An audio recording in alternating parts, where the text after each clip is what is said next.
Hello বন্ধুরা, রাধে রাধে তোমাদের সবাইকে। তোমরা সবাই ভালো আছো, আশা করি ভালোই আছো। দেখো আজকে আমি বানাবো নিরামিষ আলু সয়াবিনের তরকারি। তার জন্য আমি সয়াবিনটা দেখো আগে ভিজিয়ে রাখেছিলাম গরম জলে আধা ঘন্টা। এবার আমি সয়াবিনটাকে ভালো করে ধুয়ে চিপে উঠিয়ে নিব। সয়াবিনের জন্য দেখো আলুটা আমি কেটে নিয়েছি ঠিক সয়াবিনের মতনই। এরকম করে আমি গোল গোল করে আলুটা কেটে নিয়েছি। ওদিকে আমি দেখো আলু সয়াবিনের জন্য মশলাই নিয়ে নিয়েছি, 2 টুকরা আদা, একটু জিরা, একটু ধনিয়া। এই মশলাগুলো এখন আমি পাটাতে পিষে নিয়ে নেবো, দিয়ে তারপরে তোমাদের দেখাবো। আর নিয়ে নিয়েছি 3টা টমেটো। সয়াবিনের তরকারিতে একটু টমেটো না হলে বেশি ভালো লাগে না। তো টমেটো 3টা আমি কেটে আমি মিক্সিতে পিষে নিব, পেস্ট বানিয়ে নিব। তরকারিটা নিরামিষ তো পেস্ট বানিয়ে নিলে কি হবে, পেঁয়াজ রসুন তো পড়বে না, তো তরকারিটা একটু গাঢ় হবে। দেখতেই পাচ্ছ তোমরা সয়াবিনটা আমি ভালো করে ধুয়ে চিপে উঠিয়ে নিয়েছি। এদিকে কড়াইটা গরম হয়ে গেছে, কড়াইতে আমি তেল দিয়ে দিলাম। সবার প্রথমে আমি ভেজে নেব আলুটা। আলুতে দিয়ে দিলাম আমি একটু সামান্য লবণ, একটু সামান্য হলুদ। এবার আলুটাকে আমি ভালো করে লাল লাল করে ভেজে নেব। ভেজে নিয়ে তারপরে আমি তোমাদের সবাইকে আবার দেখাবো। দেখতেই পাচ্ছ তোমরা আলুগুলো ভাজা হয়ে গেছে লাল লাল করে। এবার আলুগুলো আমি উঠিয়ে নিব। এবার আমি ওই তেলে সয়াবিনগুলো ভেজে নিব ভালো করে। সয়াবিনেও আমি একটু লবণ হলুদ দিয়ে ভালো করে ভেজে নিব। লবণ দিয়ে দিলাম একটু, হলুদ দিয়ে দিলাম একটু।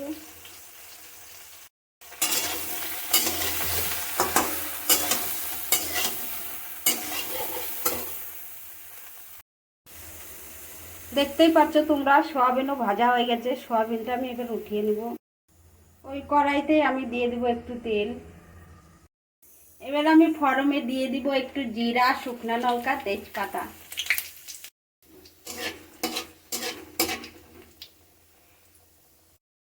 মশলাতে আমি কি কি দিব ওটাই আমি আগে দেখে দিচ্ছি তোমাদের। এবার বেটে রাখা মশলাটা আমি দিয়ে দিলাম।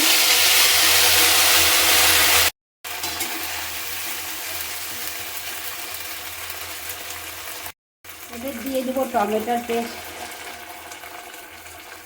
দিয়ে দিব আমি স্বাদ মতো লবণ, দিয়ে দিলাম আমি হলুদ, দিয়ে দিলাম আমি লঙ্কার পাউডার।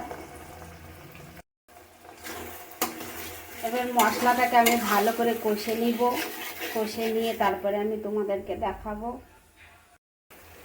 দেখতেই পাচ্ছ তোমরা সবাই মশলাটা ভালো কষা হয়ে গেছে, তেলটা ছেড়ে দিচ্ছে। এবার আমি দিয়ে দিলাম ভেজে রাখা আলুটা, আমি দিয়ে দিলাম ভেজে রাখা সয়াবিনগুলা। এবার আমি সয়াবিন দিয়ে ভালো করে আরেকটু কষে নিব। কষে নিয়ে তারপরে আমি আবার তোমাদের সবাইকে দেখাবো। সয়াবিনটা ভালো করে কষা হয়ে গেছে। এবার আমি জলটা ঢেলে দিলাম। খুব একটা বেশি আমি জল দিব না।